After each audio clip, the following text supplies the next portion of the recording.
उत्तर प्रदेश के महराजगंज जिले के पनियरा ब्लॉक में मनरेगा योजना में व्याप्त भ्रष्टाचार के आरोप लगने के बाद एक महिला ग्राम प्रधान ने खंड विकास अधिकारी को पत्र लिखकर इस्तीफा देने की चेतावनी दी है। देवीपुर गांव की ग्राम प्रधान साधना देवी पत्नी रमेश यादव ने अपने पत्र में कंप्यूटर ऑपरेटर और मनरेगा एपीओ पर गंभीर आरोप लगाते हुए कहा कि वे जानबूझकर गांव के विकास कार्यों में बाधा डाल रहे हैं। ग्राम प्रधान ने आरोप लगाया है कि 4 नवंबर से क्षेत्र पंचायत पनीरा को फाइल बनाने के लिए दी गई थी, लेकिन एक सप्ताह बीत जाने के बाद भी एक भी फाइल की आईडी नहीं बनी। इसके अलावा प्राथमिक विद्यालय छोटी देवीपुर में इंटरलॉकिंग का काम होना था, जिसके लिए आईडी 1 महीने से अधिक समय पहले दी गई थी, लेकिन एपीओ ने अभी तक उस फाइल को आगे नहीं बढ़ाया। ग्राम प्रधान ने कहा कि उन्होंने प्राथमिक विद्यालय छोटी देवीपुर में कायाकल्प के तहत बहुत ही बेहतरीन काम कराया है, लेकिन एपीओ और कंप्यूटर ऑपरेटर द्वारा जानबूझकर फाइल दबाकर उनके काम में बाधा डाली जा रही है। उन्होंने आरोप लगाया कि एपीओ अपने सहयोगी कर्मचारी की मिली भगत से बदले की भावना से काम कर रहे हैं। महिला ग्राम प्रधान ने खंड विकास अधिकारी से इस मामले में तत्काल कार्रवाई करने की मांग की है। उन्होंने कहा कि अगर उनकी शिकायत पर कोई कार्रवाई नहीं हुई तो वे अपने पद से इस्तीफा देने के लिए मजबूर होंगी।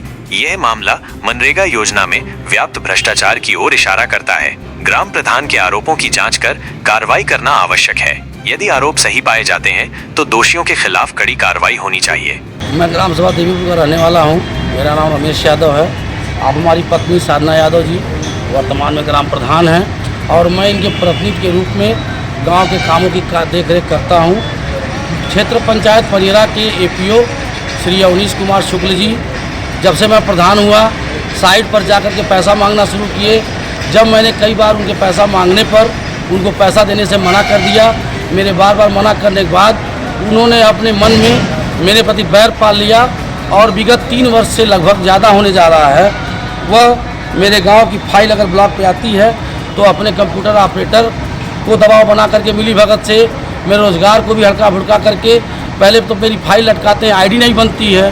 अगर 20-20 दिन 25-25 दिन बाद आईडी बन गई तो अपने जो है उनके साइट पर जाता है, जिससे उनको अग्रसारित करना होता है, उस पर 15 दिन लगा देते हैं। महीना 1.5 महीना लग जाता है मेरी आईडी बनने और अग्रसारित होने में, ताकि टीए पर पहुंचते 2-2 महीना लग जाता है। देख लिया जाए पूरे 72 गांव में सबसे खराब पोजीशन मनरेगा की मेरे गांव की रही है, जबकि सरकार की महत्वाकांक्षी योजना है कि मनरेगा के तहत रजिस्टर्ड जॉब कार्ड धारकों को कम से कम 100 दिन रोजगार देने की गारंटी देती है।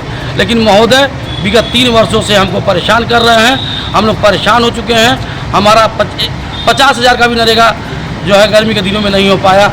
हमारी फाइलें 200 मीटर का एस्टीमेट दिया जाएगा तो टीए से कहकर उसको 100 मीटर बनवा देते हैं। एस्टीमेट सबका दूसरे रेट से बनता है, मेरा कम बनवा देते हैं। यानी जितने तरह से हो सकता है उन्होंने मेरे गांव में नरेगा के कार्य को एकदम जमींदोज करने का कार्य किया है, बैठाने का कार्य किया है। चाहे यदि कोई भी चाहे तो मेरे गांव का पिछले 3 वर्ष का नरेगा का रिकॉर्ड निकाल करके देख सकता है कि पूरे 72 गाँव में सबसे जो है कम काम मेरे गाँव में हुआ है। एपीओ साहब विगत 4 साल से लगभग 3 वर्ष से ज़्यादा हो चुका इस ब्लॉक पर डटे हुए हैं, अपनी पैठ बनाए हुए हैं। सभी कर्मचारियों को मिला करके मेरे प्रति बदले की नीयत रखते हुए मेरे खिलाफ साजिशें करना, मेरी फाइलें रोकना, एस्टीमेट कम कराना, मैंने मुझे परेशान करने का कोई भी ऐसा हथकंडा नहीं जो उन्होंने अपनाया नहीं है। और मैं बहुत पीड़ित हूँ, बहुत परेशान होकर के अब मेरी स्थिति यह बन गई है कि प्रधान जी कह रही हैं कि ऐसे जब गांव का काम नहीं हो पाएगा, मनरेगा मजदूरों को काम नहीं दे मिलेगा, चक्रोट या सड़कें नहीं पट पाएंगी, तो इससे बढ़िया हम लोग प्रधान पद से इस्तीफा दे दिया जाए।